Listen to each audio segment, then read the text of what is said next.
Sets समुच्चय जिसके हम लोग के बारे में जानेंगे। पहला है रोस्टर फॉर्म। सेट्स को रोस्टर फॉर्म में कैसे लिखा जाता है, इसका निर्धारण कैसे किया जाता है, इसके बारे में बात करेंगे। तो रोस्टर फॉर्म में होता है क्या है, रोस्टर फॉर्म में सिंपल का सेट होता है, उस सेट के अंदर कोई भी नंबर या एलिमेंट दिया जाता है, इसे रोस्टर फॉर्म बोला जाता है। दूसरा है सेट्स बिल्डर फॉर्म, समुच्चय निर्माण विधि। समुच्चय निर्माण विधि में ही समुच्चय को किस रूप में लिखा गया है, यानी कि रोस्टर फॉर्म क्या है, उसको अपनी भाषा में लिखना ही समुच्चय निर्माण विधि या सेट्स बिल्डर फॉर्म कहलाता है। तीसरा है टाइप्स ऑफ सेट, समुच्चय के प्रकार। पहला है एम्प्टी सेट, इसे नल सेट या वाइड सेट भी बोलते हैं, तो इसको हिंदी में रिक्त समुच्चय कहते हैं। रिक्त समुच्चय वह समुच्चय होता है जिसमें समुच्चय के अंदर कोई भी एलिमेंट नहीं होता, यानी कि एक ऐसा समुच्चय जिसमें कोई भी एलिमेंट ना हो उसे रिक्त समुच्चय बोला जाता है। और रिक्त समुच्चय में इसे फाई से प्रदर्शित किया जाता है। अगर समुच्चय के अंदर 0 एलिमेंट डाल दिया जाए तो उसे रिक्त समुच्चय नहीं बोला जा सकता, क्योंकि 0 जो है समुच्चय के अंदर 0 भी एक एलिमेंट माना जाता है, इसलिए समुच्चय में 0 अगर दिया गया है तो फाई समुच्चय नहीं कहलाएगा। दूसरा है फिनिट सेट, परिमित समुच्चय। ऐसा समुच्चय जिसके सभी एलिमेंट फिक्स हो, निश्चित हो, उसे फिनिट सेट बोला जाता है। जैसे ए स्क्वायर समुच्चय 1 2 3 4 5, यहाँ पर सभी एलिमेंट फिक्स है। तीसरा है इनफिनिट सेट्स, अपरिमित समुच्चय। ऐसा समुच्चय जिसमें कोई भी एलिमेंट फिक्स नहीं होता है, यानी कि सभी एलिमेंट्स बदलते रहते हैं। जैसे कोई प्राकृतिक संख्या हो गई, यह फिक्स नहीं है कितना होगा, जैसे ये निश्चित 1 2 3 4 5 डॉट यानी कि ये बढ़ता ही रहेगा, इसको अपरिमित समुच्चय बोलते हैं। चौथा है सबसेट, यानी कि उप समुच्चय। फिनिट और इनफिनिट सेट में अगर आप देखें तो फिनिट सेट के 5 अवयव इनफिनिट सेट से मिलते जुलते हैं, बाकी उसके अवयव इनफिनिट सेट में आगे भी अवयव हैं, लेकिन फिनिट सेट के सिर्फ 5 ही अवयव से मिल रहे हैं, तो हमसे बोलेंगे ए सबसेट ऑफ एन, यानी कि ए उपसमुच्चय है एन का। अर्थात इसको ऐसे भी बोल सकते हैं कि एन का उपसमुच्चय ए है। क्यों? क्योंकि ए के जो अवयव हैं वह एन से बिलोंग कर रहे हैं। अगला है 5वां इक्वल सेट, यानी कि समान समुच्चय।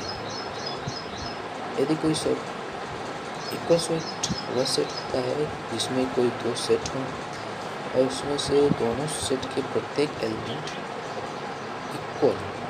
जैसे एक सेट है ए जिसमें 3 अवयव हैं 1 2 3, और बी दूसरा सेट है जिसमें 3 अवयव हैं 3 2 1, यानी कि पहले ए और बी दोनों सेट के अवयव देखें तो बराबर है, बस नंबर ऑफ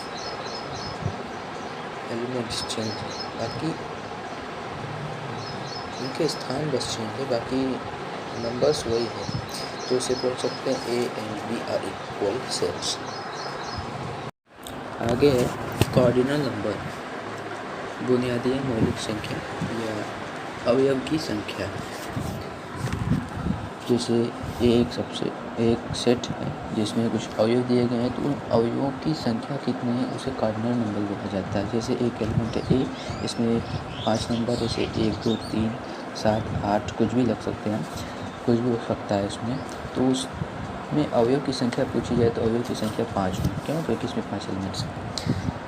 अगला है नंबर ऑफ सबसेट्स, उपसमुच्चय की संख्या कैसे ज्ञात करेंगे अगर आपको उपसमुच्चय दे दिया गया तो उसका फार्मूला है 2 के पावर n a। ए यानी कि सेट n a का मतलब है समुच्चय ए में अवयव की संख्या, और 2 के पावर में अगर उसको रख दे तो उपसमुच्चय को मिल जाएगा। अगला है सिंगल सेट, एकल समुच्चय। एकल समुच्चय वह समुच्चय होता है जिसमें केवल एक एलिमेंट होता है। समुच्चय के अंदर केवल एक ही एलिमेंट होता है, जैसे A = 1, सेट के अंदर 22, 45, डाटा ऐसे सिर्फ एक ही एलिमेंट हो सकता है। इसे सिंगल सेट बोला जाता है और इसे रामानुजन नंबर भी बोला जाता है। ये फैक्ट है, सिंगल सेट को रामानुजन नंबर भी बोला जाता है। नवा है A is subset and equal to B and B is subset of A is equal to A। अगर दोनों सबसेट भी हो और बराबर भी हो तो A और B आर इक्वल सेट्स होते हैं। 10वां है A subset of B is equal A union B is equal to B and A intersection is equal to A। तीसरा 11वां है B सबसेट ऑफ A। यदि B A का उपसमुच्चय है तो A union B is equal to A and A intersection is equal to P। अगला है 12वां A subset of B and B subset of A then A intersection B is equal to 5 is equal to set 5। यानी कि A अगर B का उपसमुच्चय है और B A का उपसमुच्चय है तो A और B का इंटरसेक्शन 5 होगा। अगला है N A union B equal to NA plus NB minus NA intersection B। ये बहुत ही इम्पोर्टेंट फॉर्मूला है सेट का, जिससे कई सवालें आती हैं, बहुत ही अच्छी सवालें लगती हैं। अगला है 14वां NA intersection B equal to NA plus NB minus NA union B। बस उल्टा कर दिया गया है इसका। 15वां है NA plus NB equal to NA union B plus NA intersection B। 16वां है NA union B equal to, इसको हम रोस्टर फॉर्म में लिख रहे हैं। जैसे हमने 13, 14, 15 फॉर्मूला लिखा है, उसको हम रोस्टर फॉर्म में कैसे लिखेंगे ये लिखा गया है कि तो 16वां है A union B equal to X is mapping X is element A of A और X is element of B। यानी कि A और B के बीच अगर यूनिवर्सल प्रॉपर्टीज़ का चिन्ह लगाया गया है तो उसमें जो एलिमेंट होगा X वह A का भी एलिमेंट होना चाहिए या B का, दोनों में से किसी एक का अवयव होना चाहिए। इसके बाद अगला है 17वां इंटरसेक्शन। अगर इंटरसेक्शन लगाया गया तो A और B दोनों का अवयव उसमें होना चाहिए। 18वां है A माइनस बी।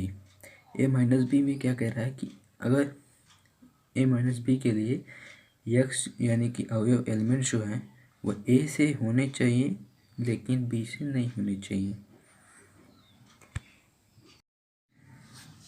अगला है डी मॉर्गन्स लॉ। इसका वेन डायग्राम बनाया मैंने अपने हाथों से बनाया है तो थोड़ा अच्छा नहीं बना। अगला है फॉर्मूला A यूनियन B का डैश, A यूनियन B का होल डैश। तो उसका डी मॉर्गन लॉ के अनुसार क्या हो जाएगा A dash intersection B dash. अगला है A इंटरसेक्शन B का होल डैश का डी मॉर्गन लॉ के अनुसार A dash union B dash. अगला है वेन डायग्राम के लिए कुछ नियम होते हैं। जैसे पहला है NA minus B plus NA intersection B equal to NA। दूसरा है NB minus A plus NA intersection B equal to NB। अगला है NA minus B plus NA intersection B plus NB minus A equal to NA union B। अगर A B C 3 set दिए गए हों तो इसके लिए फॉर्मूला होता है NA union B union C equal to NA plus NB plus NC plus NA intersection B intersection C minus NA intersection B plus NA B intersection C plus NA intersection C। अगला है पूरक नियम। पूरक नियम में पहला है A union A dash equal to U यानी यूनिवर्सल सेट और A intersection A dash equal to 5 रिक्त समुच्चय। और इसी में तीसरा है A intersection A equal to A, और चौथा A union A equal to A. अगला है द्विपूरक नियम। ए डैश का डैश ए ही होगा। फाई डैश और यू के नियम। Phi dash equal to U होता है और U dash equal to phi होता है। यदि A intersection B equal to phi, then N A union B equal to N A plus N B. ये पूरा सेट का नियम है समुच्चय चैप्टर 1, जिसका ये सारे नियम के हिसाब से इस चैप्टर के सभी सवालों को लगाया जा सकता है।